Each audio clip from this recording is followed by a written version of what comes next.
Welcome back, everyone, to Aspire to Lead, where we will be discussing the visions, inspirations, and experiences from top educational leaders. My name is Joshua Stamper, and you can connect with me on Twitter or on Instagram at Joshua_Stamper. All right, Aspire Leaders, you are in for a wonderful conversation with a brand new author who just launched a phenomenal book. And I say that purposely because of the title of the book, but I have Annick Rauch with me, and she's a fabulous author. She's a passionate grade 1 French immersion teacher, and absolutely fantastic mother of 4 boys and wife. She does it all. I cannot wait to jump into her new book, PheMOMenal Teacher. That's right. And we're going to talk about all the facets of that wonderful resource. And Annick, thank you so much for being on Aspire to Lead. Thank you so much for having me, Joshua. It's a real honor. Well, I love your background. I'm just going to shout that out because you are up north. I lived in Minnesota for quite some time, and it's bringing back beautiful memories of playing in the snow. And I just love that background. For those who are on YouTube, on Josh Stamper, or on the Teach Better page here, I hope you get to see the wonderful backdrop of, I guess, winter, even though it's not quite winter yet, but you're going to have a snowy Halloween.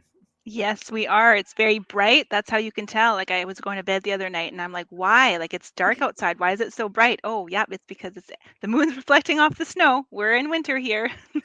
That's funny.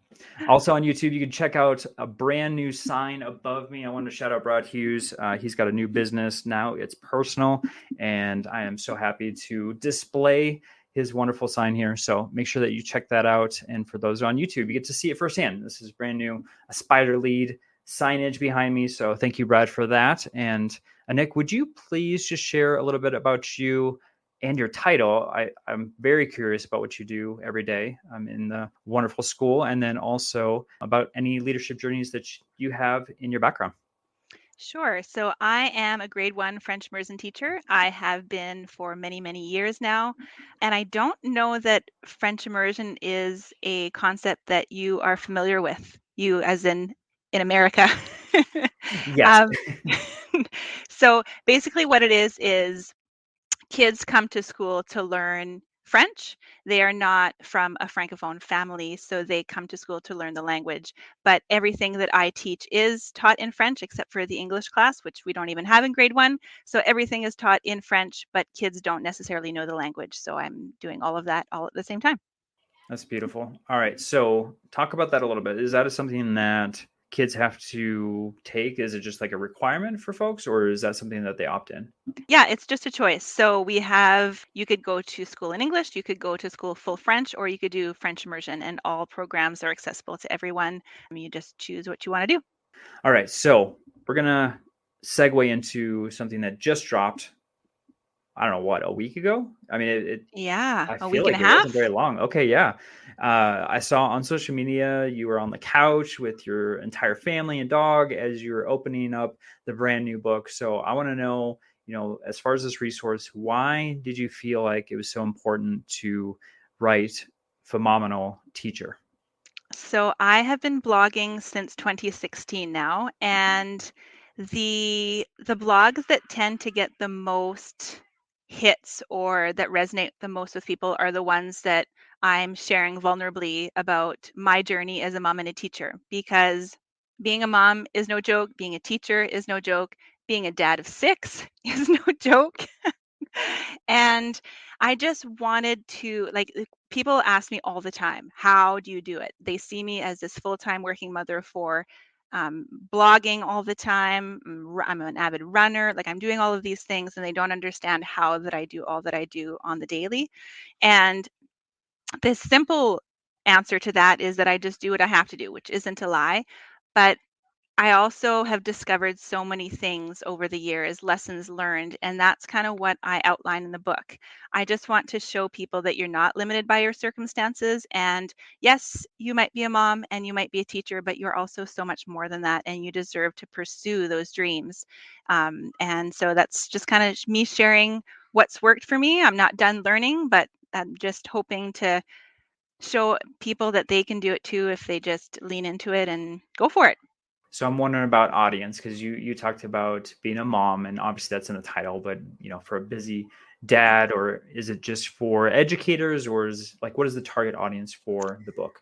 So my target audience was mostly moms and teachers because I feel like we have just extra weight as moms. We've got all these expectations of us, and it's very common for moms to put their dreams to the side to raise their family and to try to do it all. So is very harder for women, I find in particular. But it doesn't mean that this book isn't relatable to men or to dads or to anybody else. If anything, like I had my neighbor who is a man who is my unofficial or official running coach, and he read it and he also found great value in it. I had Dan Tricarico, author of Zen Teacher, among other books, and he read it and found the same thing too. So it maybe will help you understand moms and teachers a little bit better, but it'll also probably give you strategies that you can use too, because these strategies can be applied to anyone. Well, and I want to talk about those strategies because I think that's the main thing here for our listeners. And I think you're right. If you look at the statistics too, obviously education is filled with more women than men. And so, there's just a different idea of what a mom is versus a dad, and what they bring. So as far as those strategies, I know you've got a lot in this book here. So can you just kind of outline just a few for our listeners, and some takeaways from this wonderful book? You bet. So the way that I formatted the book was, again, my target audience being busy moms and teachers. For me personally, when I pick up a book, I need it to be small, manageable chunks. I don't have time to sit down for chapters that are very long. So the way that I did it was I made 21 short chapters that are lessons that I've learned. And in each of those, there's like a personal story, something that I learned. And at the end, there's practical tips and tricks that you can look to reflect and implement change.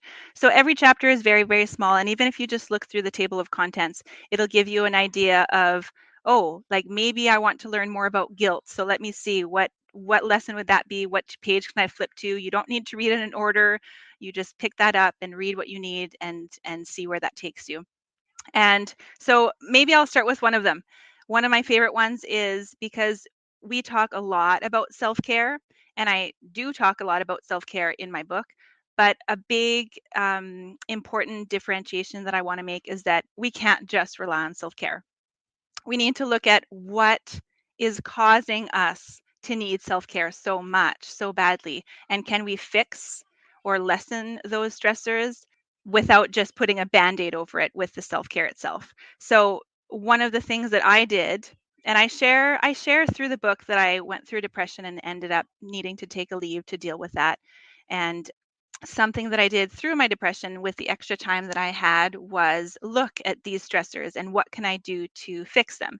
And one of them was I am so busy and I can't do all that I need to do. And there's always a fight at home with my four boys of who is going to do what chore. And it was just frustrating for me to try to orchestrate it all. It was more work for me to try to get them to do chores than if I just did it myself. And then I ended up doing it myself, and that was too much. So an idea was born, and I decided to do this chore bucket. Simple. I bought 2 buckets from the dollar store. I bought colored popsicle sticks, so each of my boys have their own color. And on these sticks, I wrote chores. And depending on the day, and what activities were coming up, their chore bucket was filled with different things. So if they had hockey that night, I made sure that their hockey bag stick was in the bucket. And if they had library the next day, I made sure pack your library books in your school bag stick was in their chore bucket. And my boys, I don't know how you do it at your house, but we do not shower every day because it is just too chaotic. So every second day, their shower or bath stick was in there. That's changed because now my boys are getting older and a little bit stinkier, but the point is, it's very easy for me to customize the chores that they need to do. They know what they need to do when they come home from school. And for us, the reward that worked well was when you're done your chores, you get your allotted screen time that day. And that's an example of something kind of simple that I outline in the book that you can take away and do in hopes that it'll help to alleviate some of your stressors so that maybe you don't need quite as much self-care. Yeah, it was much easier to bathe the kids when I had a pool in Texas. I just toss them in every once in a while, because it was just so hard to navigate that. This podcast is a proud member of the Teach Better Podcast Network. Better today, better tomorrow, and the podcast to get you there. You can find out more at teachbetter.com/podcasts. Now let's get back to the episode. As far as taking a leave, the burnout is real. As we've seen over the summer into the school year, I think a lot of folks are even feeling it right now, even just a couple of months into the school year. And I just want to touch on that. I know you were vulnerable with your stories. You were very honest in the book. So, will you just kind of expand on what you had talked through in regards to taking leave and just your mental state and kind of how you got out of that situation yourself? I know everyone's different, but I would love for you to share your experience and what are some things that you felt were important that you put into your life to get to the point to get back to the classroom. You bet. So, my journey with depression was a long one. And I think that it was just things that piled up over the years that I just kept sweeping under the rug. And I just hit my breaking point. And I remember it vividly. I was in a staff meeting, and my principal was talking to our staff and sharing how at their last admin meeting, they had to put their agenda off to the side to address mental health because there was some serious things going on in our depression or in our division, and they had to address it. And so I remember him saying, "It's okay not to be okay." And I was sitting in my chair and I had to get up and leave because I just wanted to shout, "I am not okay," but nobody would know it. So then I was already going to therapy by then, which I'm a big believer in therapy. Like, I go to the dentist every 6 months to get my teeth cleaned, and I go for my full physical with my family doctor once a year. And so why is it this taboo thing that I go to therapy every 6 weeks to deal with my mental health? So I had already been going through therapy and was talking to my therapist about how I was feeling.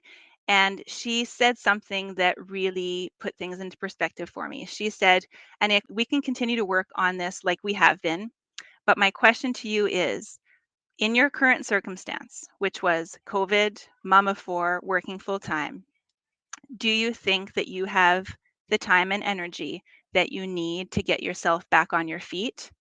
And that was the aha moment for me, because the answer was clear. No, I don't have the time and the energy. I am barely like I'm drowning. I'm just barely treading enough water to stay above. So so that was clear. I went to my doctor. My doctor agreed. She wrote me a note, and it was hard because I felt a lot of guilt for leaving my classroom, for kind of dropping the pieces off on my amazing team. They had to pick up the pieces and help get a new teacher set up in my classroom. But really, in the end, I couldn't have gotten out of that funk if it wasn't for that time. Like I said, I needed time away from the classroom to do the homework that my therapist was giving me. I needed time to be able to go to hot yoga and clear my mind and do the self-care. Even the first 2 weeks of my leave, Joshua, my doctor said, "Annick, you cannot do anything. Like, you are not in a state of mind to fix anything right now. You need to rest. You need to go to yoga. You need to sleep because you need energy to do the hard work." And she was not wrong. I needed time to catch my breath so that I could do that hard work. I needed time to do the homework that my therapist was giving me, readings and looking at my values and figuring out where things were falling apart.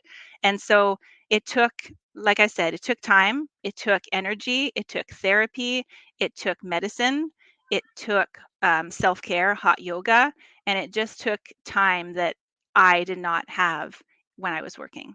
It doesn't mean that everybody needs to leave, but that was just where I was at, and I can only share what worked for me. Yeah. Well, thank you for that. And I think that's going to benefit a lot of folks because I think the guilt is real. I think a lot of folks feel like I don't want to put that on to someone else if I was to take some time off. But at the same point, how are you providing in that state? Are you your best version? Are you going to be able to continue in that role? And I think just the idea that someone knows that someone else has taken a leave and they're better for that to help themselves, I think it almost gives them permission that that's a viable option for them when sometimes that guilt is overflowing us. Right. And I will say that I finished the book with a chapter on guilt because mom guilt, teacher guilt, it is a real thing and it is not easy to navigate. Yeah. So can we discuss that chapter a little bit? Because I think that would be a perfect segue to guilt, because that is a heavy burden in the role of educator, not just administrator, but teacher, really any role in education. I think for some reason we don't want to burden other folks. I think that's one of the wonderful things of teachers have and educators have. But, for those with overwhelming sense of guilt, what are some things that they can do to combat that? So, one of the things that my therapist suggested that I do was to voice what you're feeling and validate what you're feeling. And to say things like, like I see what you're doing there, guilt. Like you're really trying hard to make me feel bad about this. But you know what? Like I know better. And just talking myself through it sometimes is enough. But I'll share a story that kind of made things clear for me. So I shared a little bit earlier, I mentioned that I'm a runner. And that's something that I started through COVID. It's something that was very important for more so my mental health. Obviously, physical health, great side effect, but it was more for my mental health. And I got into it more through COVID when I had more time. And I ended up I built up slowly and ended up running. I've run six half marathons now. And while I was training for these half marathons, it took a lot of time and it took time away from my family. And I felt guilty about that because I kept leaving my 4 boys to go run on these runs and these training runs. And there was this one time we were camping and I was doing the dishes after dinner outside, of course, because you're camping. And my boys, I could overhear them setting up their next game. And they picked up some chalk and they drew a line across the road. And I could just hear them saying, okay, here's what we're going to do. We're all going to run around the bay one at a time. It doesn't matter how fast you are. We're all about stamina. You just need to make it around the bay and not walk. And they all took their turns. And as they ran around the bay, the 3 others followed along and were just cheering, you got this, you can do it.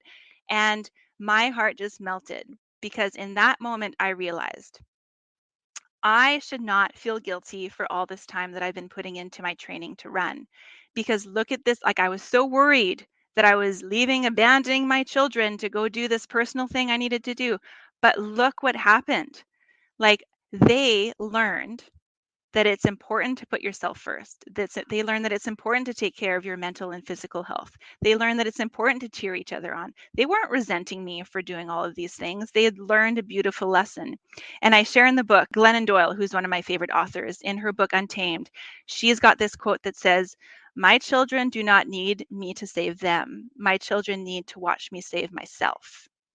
And I keep coming back to that because when my children are grown, I don't want them to have to rely on someone to save them. I want them to be able to save themselves. And so I need to model that. And I feel like that is important to do and remember, keep in your mind when you're feeling that guilt. What a beautiful story. Thanks. I love that. Yeah. We found a very similar thing with foster care, and we always were like, oh, it's going to burden the kids. They're not going to get as much time with us. And in fact, now they're talking about their biological children that they're going to have and their adopted children that they're going to have growing up. And I think the modeling piece, we don't understand like that servanthood and the things that we do in our own life is so much more impactful than, like you're saying, of trying to wrap them in bubble wrap and save them from the world. So Yeah. I love that you're doing that for yourself and that you're modeling that as far as the self-help piece, the exercise and the mental component. I also want to shout you out because you were at Teach Better 22 and then next day ran a half marathon. I don't know how you did that. I know you had some, DBC folks with you too to cheer you on and go through that experience. But it was amazing that you were at Teach Better 22 and got to experience that. I was chatting with you before too. I feel bad because, I was running around like a madman and didn't really get a chance to connect with you there. But I want to get your thoughts on that event and what you thought of your time in Ohio. Yeah, that was great. So fun. I think that was my first conference after COVID. So it was Mm-hmm. so fun to get back with people and see everyone. I had actually not signed a contract then, so I didn't know that I was going to be a published author. I was just fangirling over all these incredible people. And yeah, it was a great event. I Mickey, love it. oh, Oh, that Mickey keynote. Smith Oh, Jr. Yes, he's yeah. phenomenal. Shout out to him. And Yes. yeah, if someone's watching right now and doesn't know Mickey Smith Jr., you got to check him out. He's awesome. All right. I want to ask you, Annick, about some advice. So all of our aspiring and current leaders are listening. They're getting some phenomenal value from our conversation because you have brought such wonderful stories and strategies. But I want to know, after them listening to our conversation, I want them to have some type of actionable item that they can have as a next step. So if there's something they can do tomorrow or next week to enhance their leadership journey, what would you advise them to do? Oh, so many things. Can I say pick up my book and see if Well, anything yes, of resonates in course. there? That's number one for sure. Yeah. Maybe I will go back to one of my chapters, which is important. I talk about how our words matter. And obviously, we always talk about being kind, but I want to focus more on words that we say to ourselves because that's, we talk about being kind, yada, yada, yeah, that's great. But what about how are you talking to yourself? And because that negative self-talk is real, it's hard to curb. And so what I try to do when I notice that happening, which noticing is already a first hard thing to do, but if you do notice it happening, my trick is to try to step out of it and pretend like I'm talking to a friend, because the way that I talk to myself often, I would never dare talk to a friend like that. So maybe that would be my quick, easy try to notice if you're spiraling down and using some negative self-talk, and try to replace that. Step outside, and if you need to, I try to write myself letters sometimes, which I have a couple of examples in the book. But if I don't have time, then yeah, just pretend like you're talking to a friend and try to switch that. I love that you said writing it down, because I was actually going to ask you if there was anything that you do for yourself. I've seen folks like write positive things on sticky notes and put it on the computers and or journaling or something like that. So I love that you gave an example for that, because I don't know about you, but especially in leadership, you hear so many negative things in a day.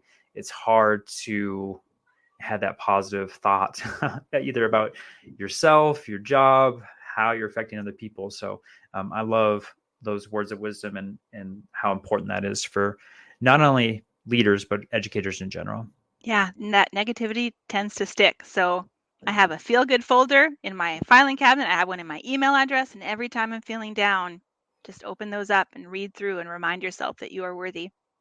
So in your feel good folder, is it like notes and things that you've gotten in the past that you've kept and put in there? Yeah, like a heartfelt note from a parent with a gift for over the holidays, or a special picture that a student gave me, or maybe it was a little magnet that I got from one of my colleagues saying, we're the dream team, whatever it may be, just little reminders. Perfect. All right. Annick, how can folks connect with you on social media or find your book, find your blogs? I mean, I know you've got a whole host of pieces of content out there. So how can folks find you? Yeah, so Twitter or X and Instagram are the same. It's at Annick Rauch, which is ANNICK RAUCH. And my website is also my name, annickrauch.ca, because I'm that proud Canadian. And the hashtag for my book is PheMOMenal, not the teacher, but just the PheMOMenal with the extra M for mom in PheMOMenal. So that's where you can find me. Awesome. Just a reminder, YouTube page, brand new, youtube.com/@JoshuaStamper. You can see this whole conversation. If you love the video format, we are here for you on Joshua Stamper and on the Teach Better page. So definitely subscribe to that. Of course, I will have everything in the show notes in regards to an book, websites, social media platforms, all that kind of stuff. So make sure you connect.